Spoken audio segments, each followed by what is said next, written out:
أنا عاشق لخالد بن الوليد، وعاوز أبشركم والله يا أخوانا، والله لقد زار خالد بن الوليد مسجد التوحيد والله، وطبعا سأسأل عن هذا، بس كان في الدور الأرضي مش في الدور ده.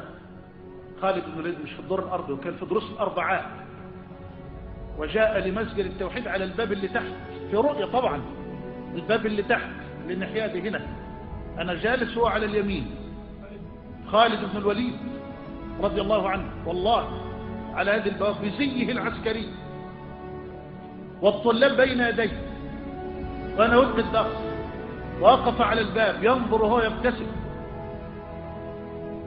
ثم لما رآه الإخوة التفتوا إليه فأشهد الله في عليائه، قال لا تلتفتوا فأنتم بين يدي عالم.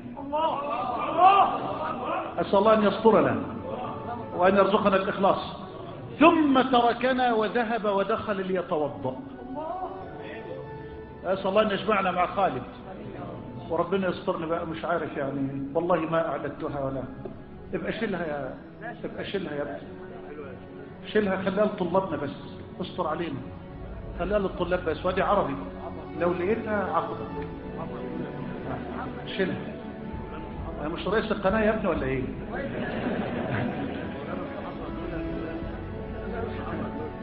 شيلها خليها لطلابنا احنا بس.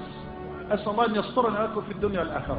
ما لازم برضه الطلب يبقى لهم حاجة يعني خاصة، اللي جاي متجشم المتاعب ده وجاي من آخر الدنيا. الله يرزقنا لكم الصدق والإخلاص والقبول.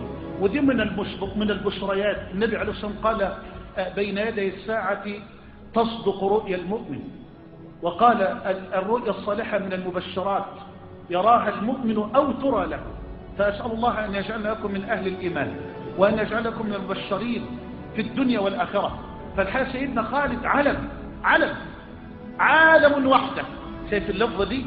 خالد بن الوليد عالم وحده.